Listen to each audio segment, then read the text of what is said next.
Well, we're really excited to play University of Alabama. Wonderful team, and get them at home. It'll be exciting for our fans and for our university.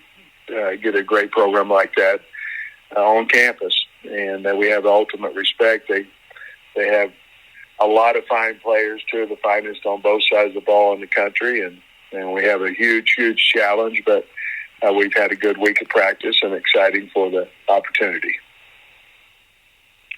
Coach, we'll start you off with Chase Goodbread of the Tuscaloosa News. Coach, can you characterize how willing and open Drew Sanders was to play an inside linebacker after playing on the outside at Alabama? Yeah, he wanted to do that. He wanted to play on the inside. Obviously, we had opportunity with Henry and Drew Morgan graduating. So I'm sure he saw that, and he wanted to play in there, and we certainly had opportunities for that, and of course we're using him on the edge as well. But that was something that he was adamant about in the short, brief recruiting process that there was. Thank you. Next is Jason Scarborough of Spirit Media. Coach, KJ Jefferson had that play against Texas A&M that went crazy, and I was just curious, what can you share with us that you've said to him this week to kind of keep him up? That was such an emotional game. You've got a big challenge coming up against Alabama. What have you guys done this week to kind of keep him up and focused?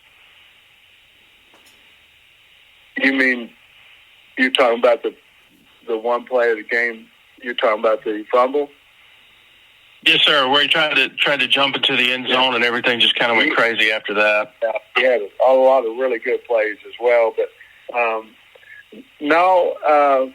I think anytime you have elite players on your team, there's not a whole lot you have to say to them, to be perfectly honest. You saw him during the game after that play trying to play his heart out, trying to I don't know if make up for the play is something, but he was trying to win the game and had us in position to do that. So I think he'll be fine. I'll be honest with you. I stood up guys who made MAs. I stood up coaches, and including myself, that could have done a better job. I stood up guys who missed tackles. I stood up guys who missed blocks. And the bottom line is, guys who miss kicks, guys who fumble the ball.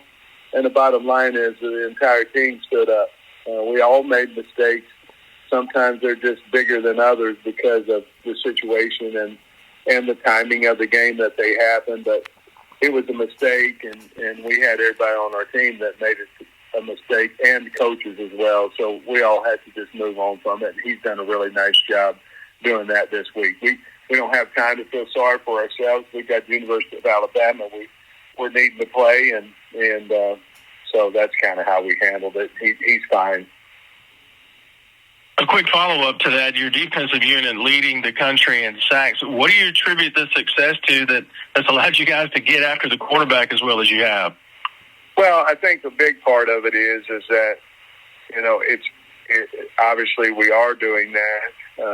The past 2 seasons here, we've been playing a ton of double cloud coverage and, rushing 3 and trying to keep everything underneath us and those things. So we are playing a lot more man than we have in the past, which is allowing us to get another rusher.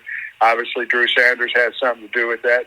Jordan Dominique has something to do with that. I think between them, they've got maybe 9 sacks or 10, something like that. So Barry has done a really good job, and Deke Adams of schematics. A lot of times sacks are something new that they haven't seen, and or just you have a better player than they do. So they, in a nutshell, all those things have attributed to more sacks. Thank you, Coach. Thank you. Next will be be Tom Murphy of the Arkansas Democrat-Gazette. Hey, Sam, when you look at the things that happen in games where Alabama has lost over the last whatever years, it's not been many, what things have to fall in place for a team to get a shot at beating these guys? Well, you have to play a really clean game. You know, you can't turn the ball over. You have to convert situational football. You know, you have to score touchdowns in the red zone. You have to make your 3rd and 1s. If you go for it and fourth, you have to. They're just a really good team that you can't make mistakes again, because if they do, they're like piranhas. You know, they feast on that. And played them several times, and they're always well coached and disciplined. And if you're going to, they don't beat themselves. They obviously have great athletes, but I think a big key is going into the game believing you can win.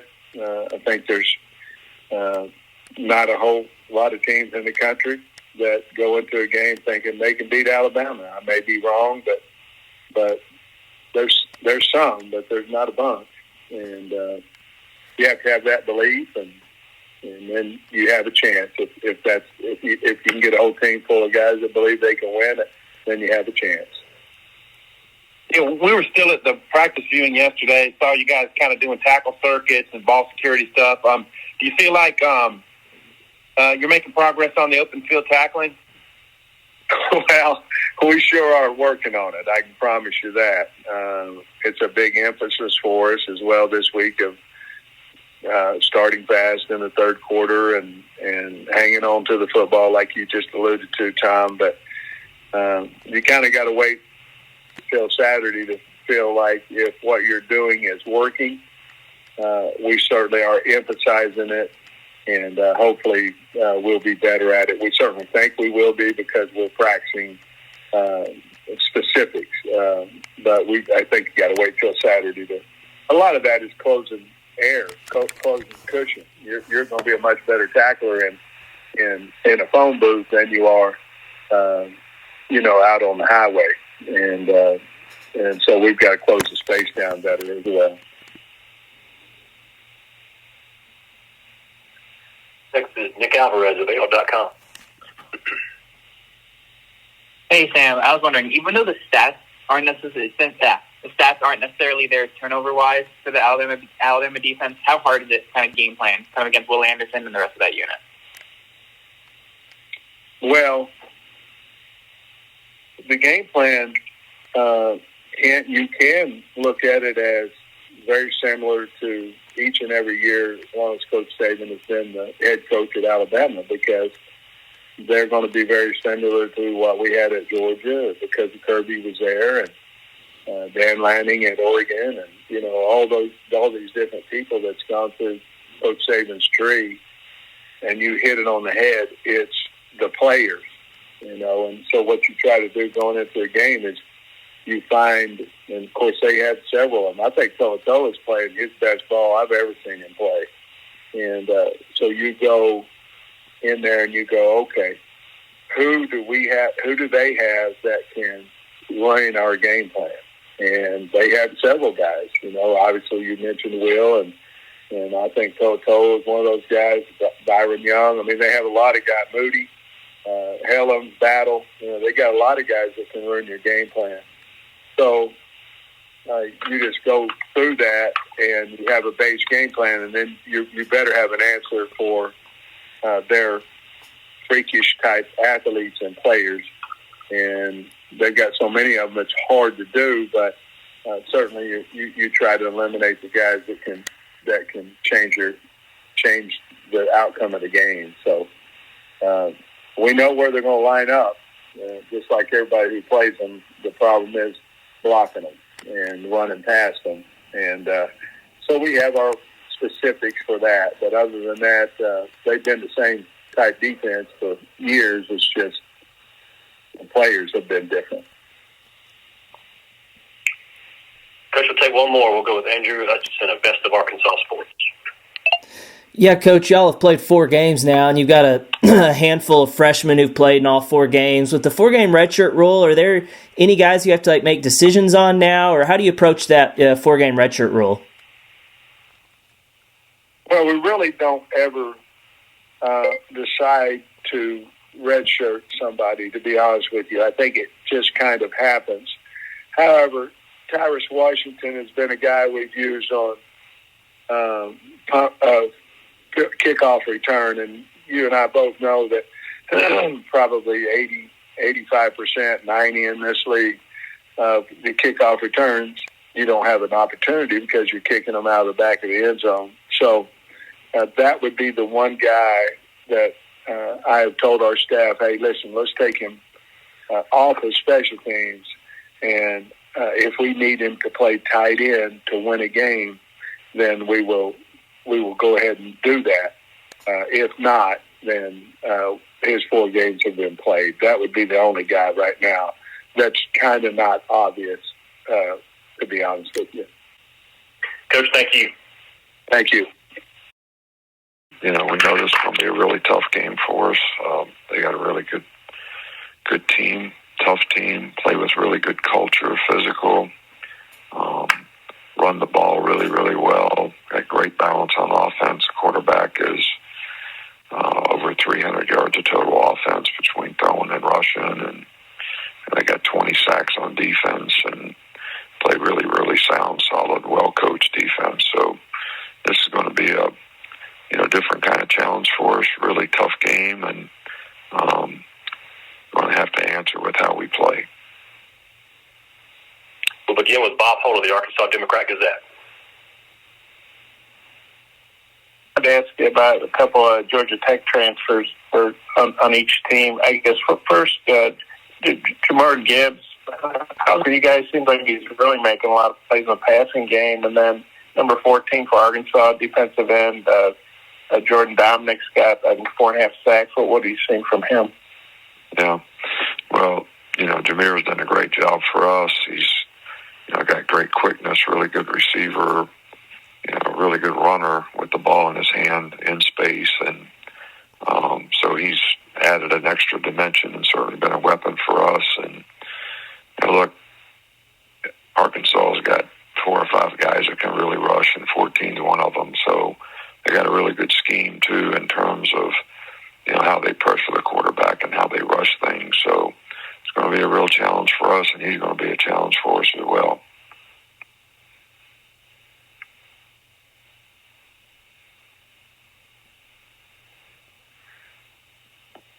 Next, we'll go to Nick Alvarez of AL.com. Yeah, Coach, I was wondering which freshman has grasped the concept of kind of week over week improvement the most so far of this current group? Well, I don't think it's fair to point out one guy. We've got a lot of freshmen that are trying to make progress. Jaheim Hodis is, playing a lot on the defensive line. Several receivers have made nice progress and have played. Kobe Prentice and Isaiah Bond. We've got other guys. Kendrick Laws making progress. Freshman running back has done really well. Jam when he's got a chance.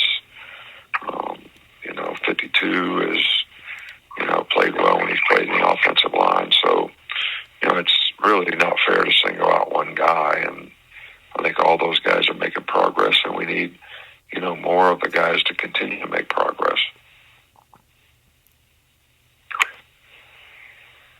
Next, we'll go to Jason Scarborough of Spirit Media.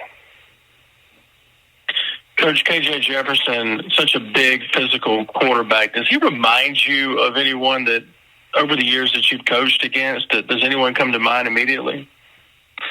Not really.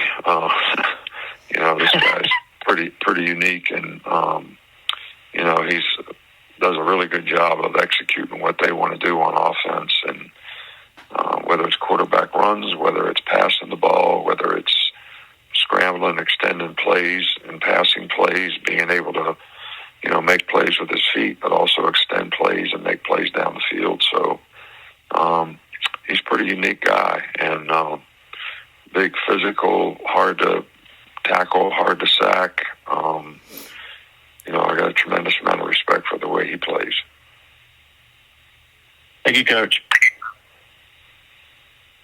Next, we'll go to Tom Murphy, the Arkansas Democrat-Gazette. Hey, Nick, seems to me like Arkansas has upgraded their skill guys on offense the last couple of years. I'm wondering the weapons K.J. Jefferson has to work with. You know, it was more of a kind of a one-man deal with Burks last year, but it seems to me like they have more weapons.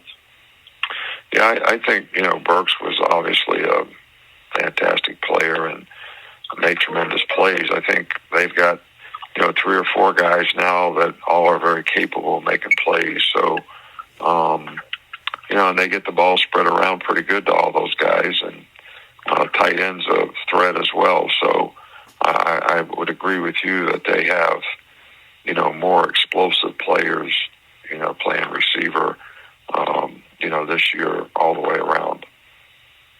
And they've given a higher percentage of carries to Sanders, number 5. What have you made of his game and what he brings? Well, he's a really good player. You know, he's strong, physical. You know, does a nice job of, you know, reading the plays, making the right cuts, can run behind his pads. He's got good contact balance. And he's a good all-around player. He's a physical player.